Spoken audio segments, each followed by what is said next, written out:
I came to Australia as a tourist in 2020, but due to COVID, I was not able to come home to the Philippines. I was really frantic with worry at that time because I kept having to renew my tourist visa to stay legally in Australia, while everyone was trying to stay at home due to COVID fears.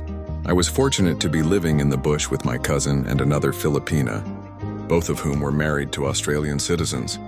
So my food and accommodation were taken care of. How I met my partner.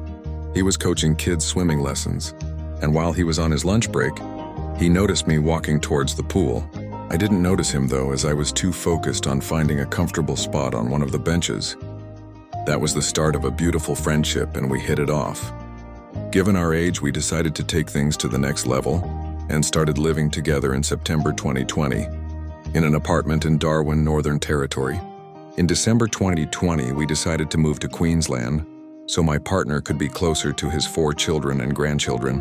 He landed a teaching job in Mackay, which wasn't near Brisbane where most of his kids and grandkids lived. One was actually based in Tasmania for work.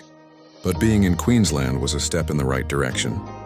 During our time in Mackay, I made a few friends, thanks to the coincidence that the wife of our landlord was also Filipina. We only stayed in Mackay for a year, 2021, before moving on, as my partner's health suffered due to work-related and financial stress. I mean, he was stressed about finances because COVID was still a concern, and prices had skyrocketed from petrol to groceries. Everything was more expensive.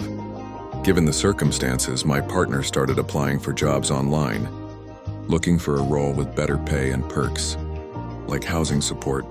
Then a teaching job at a state school in Katherine, Northern Territory came up with better terms. So we moved to Katherine in January 2022 for the start of Term 1. On our way from Mackay, Queensland to Katherine, Northern Territory, we drove for 4 days, opting to stop at motels overnight rather than driving at night. Reaching our final destination was exhilarating. The road trip was a highlight, with plenty of interesting places to see along the way. One memorable moment was getting our COVID booster shots in Mount Isa, just before crossing into the Northern Territory. That road trip took me to fascinating landmarks, including dinosaur fossil sites, historic buildings from the 17th century or earlier, and some truly impressive museums. My partner started his new job in Term 1 2022, but unfortunately he had to cut it short after Term 2 due to ongoing health issues. We relocated to Brisbane temporarily while he applied for jobs online. Fortunately, he secured another position, but it was in Glendon, a Queensland mining town. My expectations were low, given the town's remote nature, but my partner's well-being was our main concern. When we arrived in Glendon on July 7, 2022, I was charmed by the town's serene atmosphere. The housing unit we've been living in is perfect for us. A cozy 2-bedroom place with all the essentials, like an electric cooktop, fridge, washing machine, and a bed. We repurposed the spare bedroom as a dedicated ironing station, complete with space for steam ironing. As we settled in Glendon, we discovered more of its charms and fell in love with the place. The town's amenities include a basic medical clinic, grocery store, post office, library, police and fire stations, outdoor swimming pool, park, motel with a buffet and a bar and grill. A great mix of essentials and a bit of comforts. We've developed some wonderful friendships here, but they've all left in pursuit of better career prospects.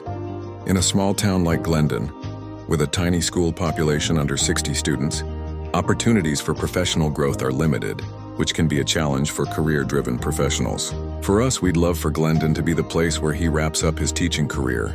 I'm not about to tell him to stop doing something he loves so much. I've already retired myself, having left my government job in the Phil in 2020. As September approaches, we'll be celebrating 5 years together. We've shared many adventures, including trips to Tasmania in 2021 and the Philippines in 2023, which was a milestone for him, his first trip abroad. Do my partner and I have big plans for the future? Not particularly. As long as we're happy, healthy, and living simply and stress-free, we're good. We focus on the present and appreciate each day, thankful for God's blessings,